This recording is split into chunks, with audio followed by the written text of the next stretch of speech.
everybody, I'm Joshua. And I'm Caleb. We're brothers. Bearded Bible brothers. And we would like to wish you all a happy Sukkot, Feast of Tabernacles. You know, this feast is very important to our Jewish people. And it's the last feast of the Lord. And 2 years ago, we had a very special and memorable Sukkot that we will never forget. And in honor of that, on October 7th, that tragic event that happened, in which many Jews were murdered by Hamas, we'd like to talk to you today about anti-Semitism because it has really reached a fever pitch in the world. With an attack against Israel of this magnitude, one would assume that the world would rally behind Israel to support them in this time of what we consider to be a genocidal attack, an attempt to just kill Jews for the sake of killing Jews. Unfortunately, after just a few short days, maybe even 48 hours, that wasn't the story. The world seemed to band together in an anti-Semitic fever pitch, one that hasn't been seen since World War II.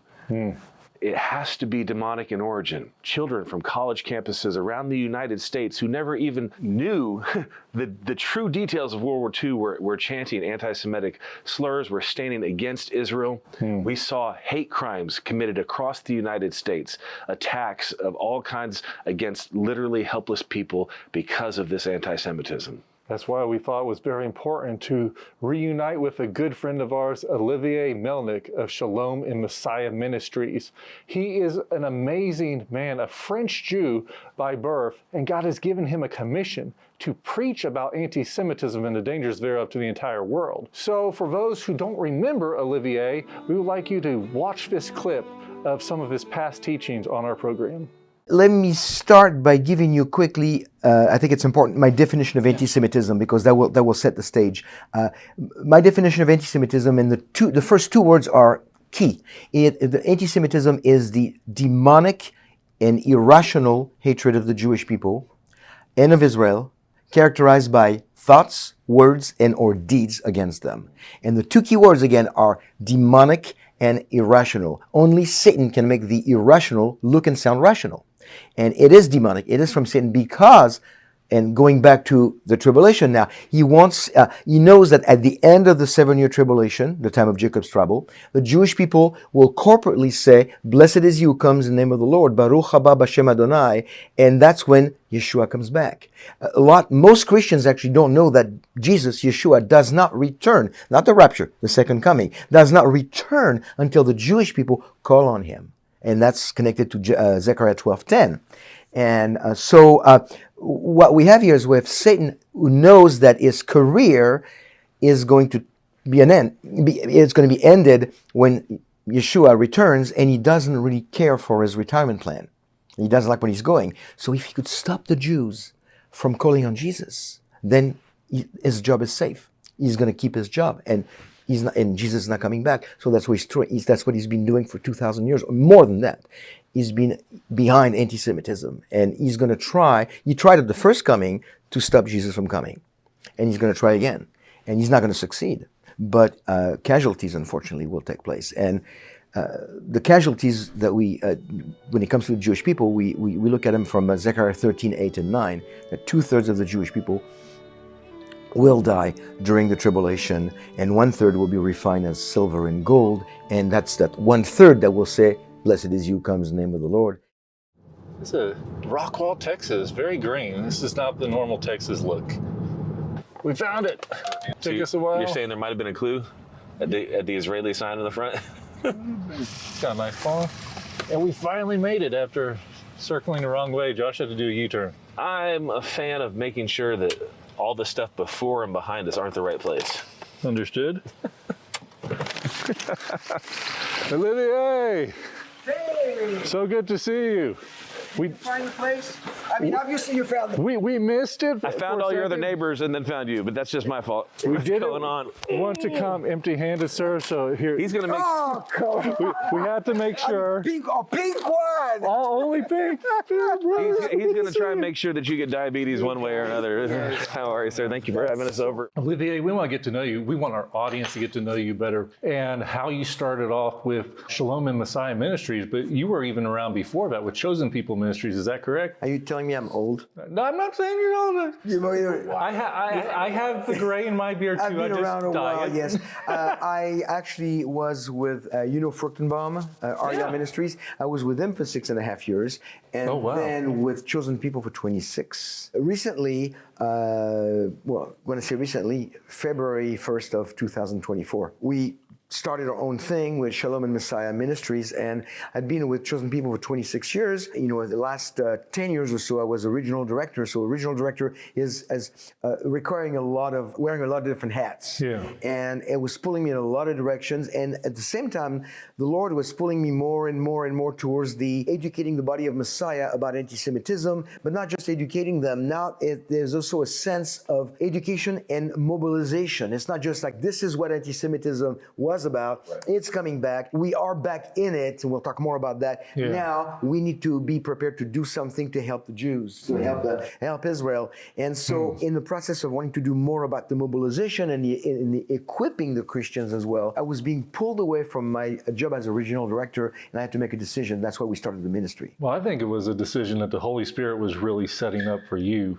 because now you're not being held back. Now you can go forth. And what greater time in history with the rise of anti-Semitism, I think, at some of its peak levels, I have never seen, obviously. Ever since October 7th, is like the gates of hell have been unleashed against Jewish people. And it's totally cool to be anti-Semitic. It's not, but that's what people think. That's what people think. All right, I've got all my subscriptions here. I've got Netflix, I've got JDate, I've got Prime, I've got Stanley Tucci Live. Wouldn't you like to stop blowing monthly fees on pagan entertainment? Yeah. Well, how about spreading the gospel of Yeshua while getting a bunch of cool stuff? Heck yeah. Then join the Bearded Bible Bonanza on Patreon, where you'll see the brothers continue their teachings with never before aired content that pagans don't want you to see. God bless their souls. Wait, I'm a brother? Sweet. Dude. Olivier, we get a lot of comments from people like on social media, and the big movements that are going around, I was scratching my head at first thinking, how can people possibly think and believe this when you have so much documentation and history and all that, but no one looks for the truth? That's why they hear people's own testimony and they believe that. But one of the biggest anti-Semitic movements I'm seeing today is trying to delegitimize the Jewish people in Israel as being Jewish. Oh, they're not Jewish. What do you mean? How can they not be Jewish? Well, they're, descendants of the Khazars or the true Jews or the Mormons. Mormons are the real Jews? The royal family of England is the lost 10 tribes, all these different things. But it's still about replacing the Jewishness of the Jews, that they're not Jewish. How did all this come about? What's the truth? Well, again, to be able to even understand all those different trends, trying to delegitimize the Jewish people and delegitimize Israel, you have to understand that anti-Semitism comes from Satan. And Satan is going to make something irrational look rational. So this as a foundation, then you look at all those things, you go, yeah, that makes sense because this makes no sense, so that would make sense that it would become rational. The Khazars, for instance, it's a bizarre thing. It was a group of people that lived between Russia and Ukraine, around that area, in like the 7th to the 9th century. And it's a true story. The king, I think his name was King Bulon. King Bulon wanted one day he said, I want to be religious. Just when he woke up one day, he says, I want to become religious. I want to adopt a religion. So he asked a Muslim, a Christian, and a Jew to come to his palace and to try to convince him. And the story goes that the rabbi or the Jewish scholar convinced him that it was the right religion, and he said, "Okay, I'm buying it. I mean, this is where I want to go." And he converted, and it's true. Now I don't know how true the three different scholars are, but it's true that he converted to Judaism with his family, and a certain amount of people within his court followed suit. How many? Nobody knows, but it's true that he converted to Judaism, and that's maybe a small number of people from this country that used to be called Khazaria. That was a real country, and it was eventually there was a big revolt in like the 916. Kiev went after them, and they just they destroyed them. So the Khazars really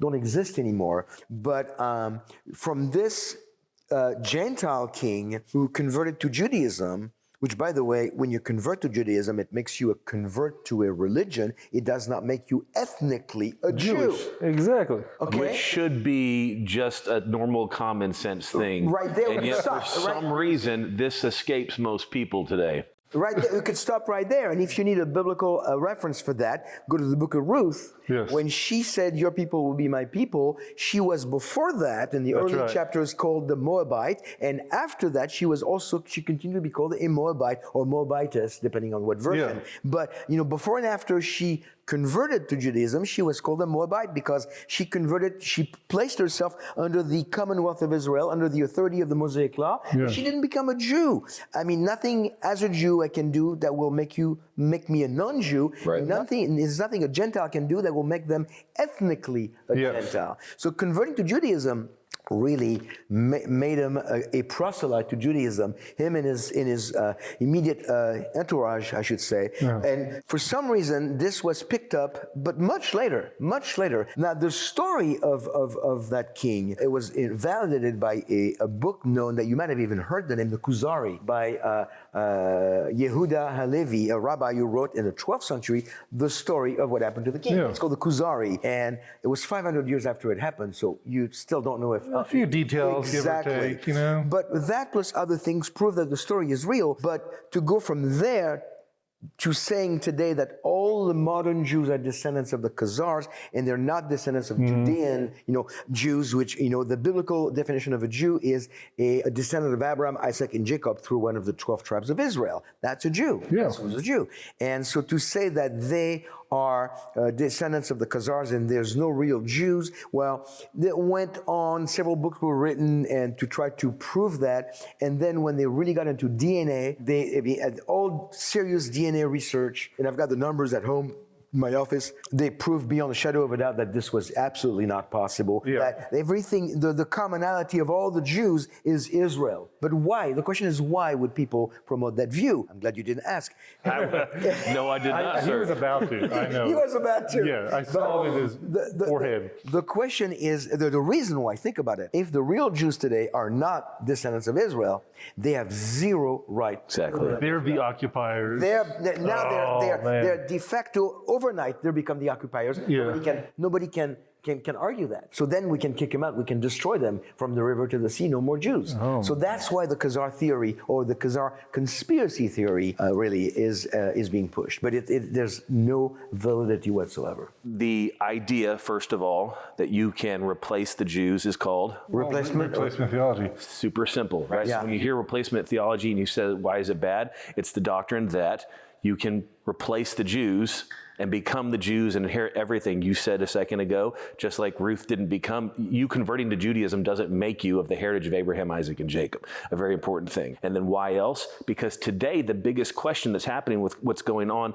in Israel is, do they have the right to the land? Right, absolutely. If you didn't come for there, and if we can call into question that they didn't come for there, then we can take away their God-given rights. These are more reasons why it's detailed. Again, with today's pushes of things behind us didn't matter. I know that when I was in Germany with the show many years ago, Job Spittner was talking about how the German people had a possible epidemic of a generation that did not know that the Holocaust existed because shame had prevented it from being handed down the information from generation to generation, right? So today's generation doesn't care about the past. If it happened before me and I'm living for my truth, what does it matter? And yet today it's such an important topic about anti-Semitism because it vitally matters. This has been a plan literally since the garden. Right? Satan inspired, and it's gone through the ages. Tell me about some notable time periods in history of anti-Semitism that really show that this was an organized effort on Satan's behalf. Well, I mean, if you want to stay within the biblical record, the book of Esther, of course, we just, not too long ago celebrated Purim. The book of Esther is well, first of all, go back to Genesis 12:3, the promise that God made to Abraham, that he ratified into a covenant a few chapters later. In that promise, he said, I'll bless those who bless you and curse him who curses you. That's Abraham is a representative of the Jewish people. And so if you bless the Jews, you'll be blessed. If you curse the Jews, you'll be cursed. And I always tell people, there's no gray area. There's no sitting on the fence. God didn't say, if you're not sure, just don't bless, don't curse. Just sit on the fence. Just don't get involved. No, you bless or you curse. And by default, if you don't do one, you do the other. There's only two choices. Ooh. Think about that. If you You're don't either curse, black or white. you bless. If you don't bless, you curse. It's black and white. So, and people don't like to hear that. That's a great point. So, but then you go through the Bible and you see, Psalm 83, the enemies of Israel want to, let's destroy Israel, that the name of Israel be remembered no more. And which, by the way, the next verse is, they have conspired against you. They make a covenant against you. So, they're like, you cannot separate Israel from the God of Israel. Amen. And so it's a tough one. And then you have Haman in the book of Esther. Then you have Pharaoh, Joseph. You have all those biblical stories. But then you move outside of the biblical record. Constantine would be a good way to start, except that really the view that led to what we call today replacement theology is an allegorical approach to the counsel of God. And that started, within the first century after the closing of the canon, which was a couple of centuries before Constantine. So, many of the church fathers started to look at the scriptures and going like, well, when we read Israel, it's not really Israel, it's us, the Christians, because God has done. And so it was not called They're that the Gentile fathers, I'm assuming. Yeah. It was not called replacement theology by name, but the concept started to be born out of their allegorical approach to the Bible, not a literal hermeneutics, contextual hermeneutics. So that got started. And then through Constantine and went through the ages, and then you have all those things that happened because of that, and because of really also you have to understand that human nature. People need to remember that we are fallen creatures in need of a redeemer. And by virtue of being fallen creatures, we make the wrong choices. We hate people. We all of us, even after you're redeemed, after you're saved, you still have to struggle with that. So in the flesh, what's called being in the flesh. Yeah. So you see through the Middle Ages, all the accusations against the Jews that they poisoned the wells of Europe, which is what caused the Black Plague. Yeah.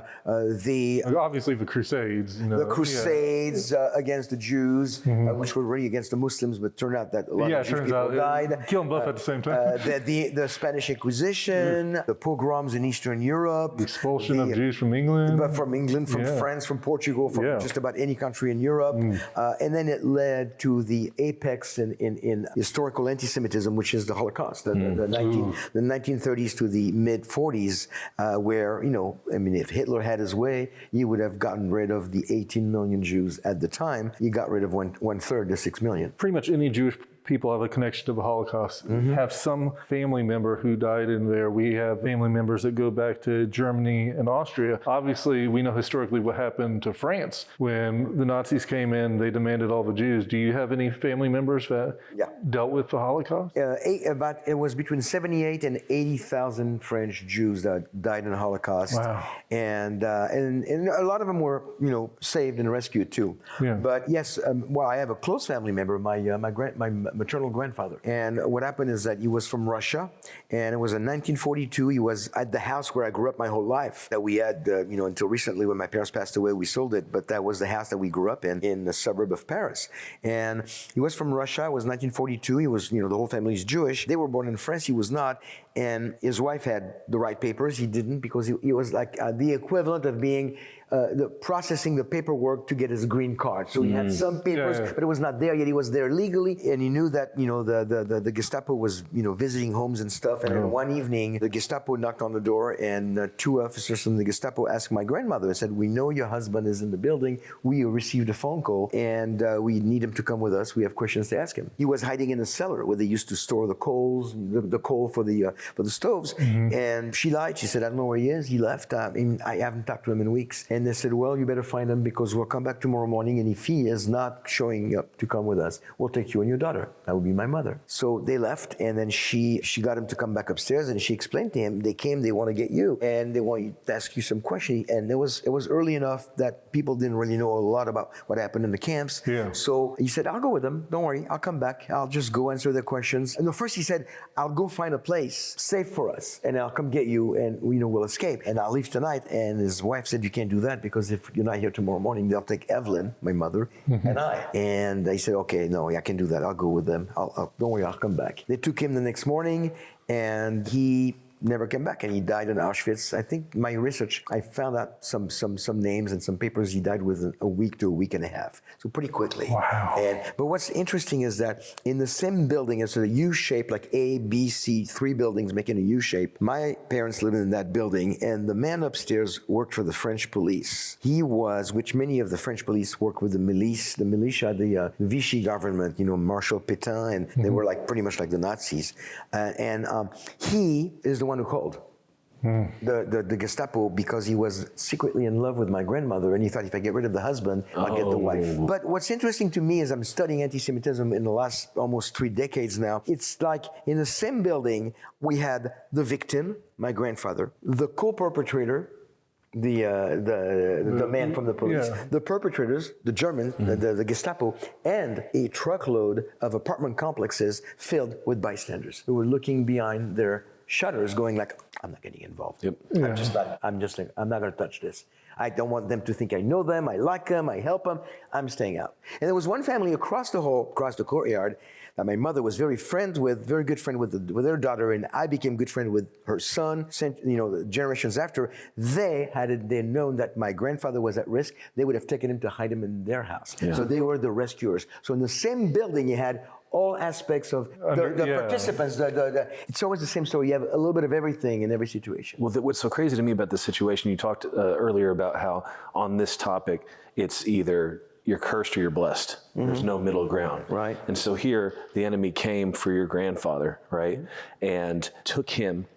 All these bystanders were sitting around watching. I got a chance to interview several people in Germany along the path the death march took place when this church did the March of Life in Tübingen, Germany. And I was interviewing people who were still living there when the Jews were marched through the first time. And they came out and saw these Jews marching back to the camp to Dachau, and they were weeping, saying, we wanted to do something so bad, but we couldn't because of the shame that they felt from not having done anything before. And so here, God comes full circle after this was stolen from you. The enemy comes to steal, kill, and destroy, and makes his grandson, your grandfather's grandson, is the advocate now against anti-Semitism. There's no middle road. Even you being here, you're not in the middle. You're fighting on the side of truth, and the enemy tried to take. And I just love that God is always redeeming.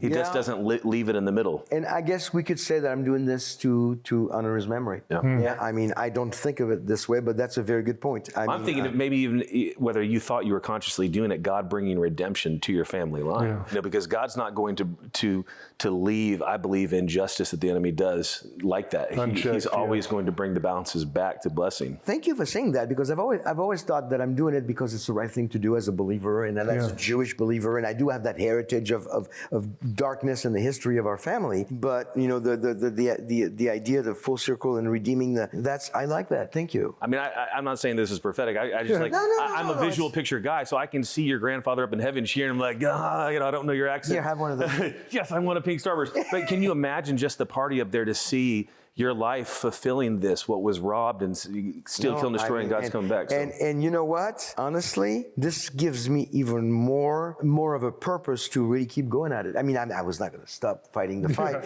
but really now it really helps me to refocus on this, because it's a difficult mission. I mean, to try to educate the church and to fight the haters and to go to talk to Jewish people today who the vast majority of them are saying like, oh, it's not that bad. Yeah. And it's just like, how bad does it need to get for you to go like, okay, it's bad? I mean, a lot of the Jews in my grandfather's day, they say it's not that bad until they were on the train on a one-way ticket when they went out. Too late. Maybe it's bad and it's too late. Well, and this is what's so crazy to me about the complacency within the church is Jesus, Yeshua, whom we have committed our lives to, there was nothing complacent about his life. He had 33 short years to fulfill the law perfectly, to come and fulfill everything that ever been prophesied, all this stuff. It wasn't like he just took rest days, I don't think. No. Like we just see this man with a purpose and a mission. Why would he do all that so that we could be lazy and complacent and say that it's not that bad? Amen. Give a charge, give a charge to the people watching at home, the people who say they believe in Yeshua and yet they're not defending Israel, they're not defending his people. Why is it so important? The call to action that we need for today, we've talked about this before. I don't think anti-Semitism is going away. It's under the box.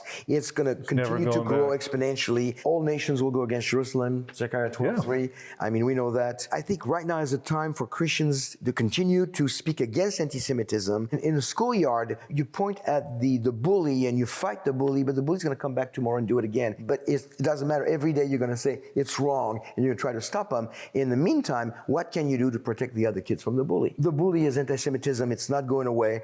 And what can we do to protect the kids from the bully, to protect the Jews from what's happening? Olivier, thank you so much for sharing with us the history of your family and the passion that God has placed in your life to do this.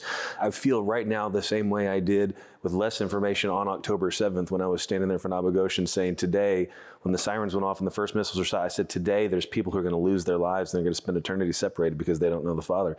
You have no idea how much time you have left. That's right. For your time to be idle, for your time to be complacent, for you to not take a stand on the things that matter the most because you don't want to be a controversial figure. You don't want to say something that might cause an argument is the wrong choice. There are only two positions, hot and cold, blessed and cursed. You don't get to straddle a line or stand back as an observer behind the fence and think that you're safe. I felt led, please pray for everyone right now that they will hear from the Father on what they're supposed to do, what their part is, and that they'll have the boldness to rise up and do that. Well, Lord, thank you for this time together on this program. Thank you for my two friends here, my two brothers. Lord, the prayer is simple, and if you're listening to this, if you're watching this program, the prayer is very simple. There's no magic formula. It's simply coming to a place when you know you cannot do anything on your own. So if you pray a simple prayer like, Lord, I know I'm a sinner and I know I'm separated from you, and I believe that Yeshua, Jesus, died for my sins and he rose again and he's going to return. I believe all that and I want to invite him in my heart to be my Savior today. If you pray that simple prayer, you become part of the family of God, and it's an important prayer. It's the most important prayer you'll ever pray in your whole life. Today is the day. So if you pray that prayer, welcome to the family. It's never too late. You can do it on your own, anywhere you want. Olivier has devoted his entire life to speaking out against anti-Semitism, which is truly from the spirit of Antichrist, Josh. You know, this is a struggle that we're going to be seeing rise up more and more as the day of the Lord approaches. It's prophesied that this will occur, but still very tragic to think back and remember all these moments of anti-Semitism just in the past 2 years, and how really it's become mainstream, Josh. To be anti-Semitic is cool now. It's very unfortunate to hear that, to see the propaganda that's being displayed now as we approach the 2-year mark. We ask you to put your focus again on what happened, not for the sake of a lack of forgiveness, because we understand that forgiveness is at the heart of the Father, but so we do not repeat the atrocities that seem to continue to happen when we put those out of our mind, out of sight and out of mind. As a country, Israel is still hurting, with nearly 70% experiencing PTSD because of the impact of so many lives being lost.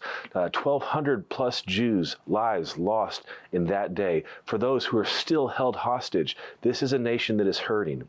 And it is time for us to stand behind God's people in this nation, not to forget and not to change and turn against Israel, but to defend them as God has called us to. Messiah Ministries has been around for 45 years, preaching the good news of the gospel of Yeshua and the importance of Israel in God's plan for redemption. We don't want to forget about the Jewish people, but we can't continue this message without your support. We thank you for partnering with us, for giving to this ministry, for sending us out to preach that good news. And as always, we want you to remember to Sha'alu Shalom Yerushalayim. Pray for the peace of Jerusalem. Did you know the Bearded Bible Brothers is an outreach of Zola Levitt Ministries? That means we are entirely donor-funded. Consider giving at levitt.com. You can also join the Bearded Bible Bonanza to access additional content at patreon.com/Bearded Bible Bonanza. Please support our mission to spread the gospel of Yeshua by subscribing to our social media and sharing our online messages. Join the Bearded Brothers in person on a study tour of Israel, Greece, and Petra, and see the Bible come alive. And as always, pray for the peace of Jerusalem.